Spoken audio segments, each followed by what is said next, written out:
All right, everybody. Welcome, class. I'm going to run you through some in-depth directions about your MELP inquiry writing assignment.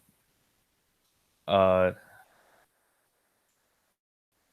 take over the screen here. Okay.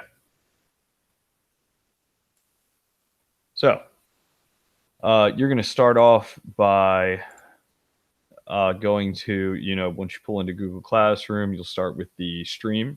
You have to click on the classwork. If you're on a computer or the computer-like device, it'll be at the top. But if you're on a cell phone and maybe a tablet, it'll actually be at the bottom of the screen. We've learned, but it'll say stream, classwork, and it might have another category, maybe your own grades. I'm not sure. Uh, if you go to classwork, you need to go down to your teacher. So if you're in Mr. Heath's class, you would go to Mr. Heath's work. You can scroll down, or the topic menu on the left is a quicker route to get anywhere. So each teacher will have this posted probably by the end of the day on Tuesday, the 14th. For my class, if you click on Mr. Heath's work, it'll be the first thing right there. Now, it's scheduled to open up at 9 a.m. tomorrow. It's not open yet. This video link will be in the instructions portion of the assignment. And this is what you'll need to do. You'll need to open up both the Google Slides and the doc. And when you do, it should be two different tabs on your computer. Here's where it gets tricky. You'll need to split your screen to do this most efficiently. And you can do that by dragging each box. And then if you put it about halfway down the side, it'll give you this cool little outline of what it's going to do. And you'll have a split screen just like I have here. If you need more help with that, you can email your teachers for help or just rewatch that part of the video. But all you do is just, you take your tab and you drag it to the side. Boom. Now, if you're on a cell phone, probably can't do that, right? If you're on a tablet, might not be able to do it, but if you're on a computer, you should. So you might be going back and forth, but hopefully not. Now, a lot of you might save some time here because you already did this part. So in the PowerPoint, if you hit present, it'll take over the whole screen. And you can look through, I call it a PowerPoint, it's Google Slide. I'm sorry. You can read the background, which includes some of these kind of extra documents. The charts are helpful, such as sources of nitrogen pollution, because at the end of the day, the inquiry question is about nitrogen pollution in Chesapeake Bay. Some more in-depth background here. Another chart. Now, notice the red areas, runoff, and notice nitrogen has two red boxes, runoff, septic, and two yellows from agriculture, all sources, whereas the other ones have greens. And this is why nitrogen is in the inquiry question, right? Okay. Then you have some maps. This is a map of the whole watershed. So maybe this hints at federal government involvement as opposed to just the state, or maybe it's states working together. Maybe it's regional cooperation. Use those kind of buzzwords in your writing. And when we say writing, we're not talking about anything lengthy here. It's a graphic organizer that you fill out. Brain dump here, just your ideas. You don't type in this. You would actually, at this point, after looking at those background documents, you would go over to the Google Doc, and you would, and some of you already did this, but you would go to this part down here where it says, after defining a watershed and finding a picture, a lot of people did this already, so it might look familiar. You would answer your brain dump here. Okay. Then we get to the compelling question or the inquiry question, whatever verbiage you want to use here. Now we get into the documents themselves. So at slide 12, the documents start. And that's where these guiding questions that go with the documents are. So document 1, land use in Maryland, get a bigger look, hit present. The red dots are the most development. The green is forest, the yellow is grassland. The brown, which you'll see a lot of it on the eastern shore over here, Where my arrow is, that is cultivated crops, and the blue is wetlands. So you're not going to see any new development around wetlands because they're protected. But you are going to see, the impact of agriculture in runoff is huge. But we need to eat food, right? So it's that combination of agriculture and then urban development, the power plants, the trash, and just your own backyard, your own septic tank or city sewer. Okay.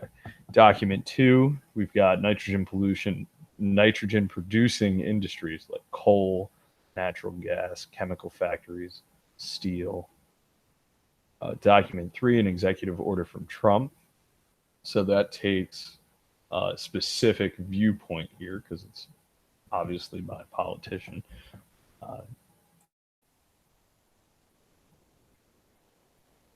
Document 4, sorry, I got messed up there. You get into why can't we save the Bay? Tom Horton, so he's an environmentalist, so he's going to take a different side than Donald Trump. Document 5, Larry Hogan in Maryland, but a Republican governor. So what is he saying? It might be more interesting than you think. Might be something you already know. And that's all the documents, right? So again, document 1. Here's the questions to go with it on the right. Looking at the map for document 2, specific questions to go with the map for document 2. 3, different. What's the source saying? Right? The questions are different. 4, why can't we save the Bay? And 5, interview with Larry Hogan, questions to go with it. Okay. Once you get there, it's all downhill, right? So that's all the heavy lifting. A lot of people already did it. This is where we get into the nitty gritty. So you've gone through the whole PowerPoint at this point. You can get rid of it, right? So I can close out. I can open up my Google Doc, and now I'm going to zoom in a little bit, and you can do that by just going here and hitting 150%, let's say. Okay. So now you're going to fill in each box, kind of a planning page, if you will, just listing the documents that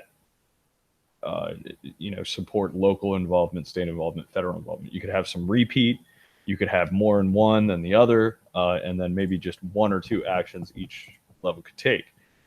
That's important because it really kind of focuses you on, okay, Anne Arundel County is going to do this, state of Maryland's going to do that, then the federal government's going to kick in these funds to do X, Y, and Z. Right? Then you get to the meat and potatoes, so to speak. So at the end, this is the graded portion. Okay, so traditionally we would have you guys write out your essay at this point, but to kind of make it easier in an online format, instead of you just writing a paper, we've made this guiding graphic organizer. So whether you're in a standard or honors class, you're all doing this right now. So your thesis, this takes place in your intro paragraph. This can just be 1 or 2 sentences, maybe 3 if you're feeling overzealous, right? That answer the compelling question: how should various levels of government respond to high nitrogen levels in Chesapeake Bay? And again, we're thinking local, state, and federal, all 3. Paragraphs 2, 3, and 4 are all the same, but you should come up with 3 different arguments or viewpoints. So a couple ways you could do this. Argument 1 could be, what is the local government doing? Argument 2 could be, what is the state government doing? 3 could be federal. It doesn't have to be that way, but that would be an easy way to do this assignment. And then you would find the document or documents that support what you're saying, or what that viewpoint is, or how they should get involved. Okay, you could use 3 documents total. You could use all 5. You should be using at least 3, though. Okay, and these are all, you could call them sentence starters or kind of guiding points. So you don't have a sentence starter, so to speak, here in argument 1 in this box, but in the second row of paragraph 2, you're being guided. In document 1, 2, 3, 4, 5, you pick the author of this document states, or you could change it and say, according to Horton. You don't have to specifically say the document, though that helps us when we're grading it for sure. Explanation. I think the quote that I pulled out, evidence I cited, means this, and it supports my thesis, my main point up here, because of this. It might be easier to do paragraphs 2, 3, 4 before I do the thesis, right? It might be easier to do it that way. It's totally up to you. And then at the end, something a little different. Your concluding statements are just you wrapping up what each level should do. So, what should Anne Arundel County do? What should the state of Maryland do? And what should the federal government do? Looks like I got the typo here. Fix that. All right. And that's it. Then, when you're done, you go back to the instructions page, and for you, the screen will look different. Over on this side where my mouse is now, there'll be a place for you to upload your document. Can't remember the specific wording, but it'll say something like attach or upload or add document. Okay, and when you add your Google Doc, it'll already have your name on it, although it helps if you put, as a matter of fact, I'm going to add that right now. It would help if you put your name, teacher, and class period in there, just in case you turn it in a different way somehow. Okay, I'll fix some formatting later. But again, you'll turn it in here, and then once you hit the turn in button, you should be good to go. Remember to email your teachers with any questions, and you can find those emails. There's this tricky little arrow here. That's where all the emails are at the top of the page on the stream. Look forward to hearing from you. Good luck out there.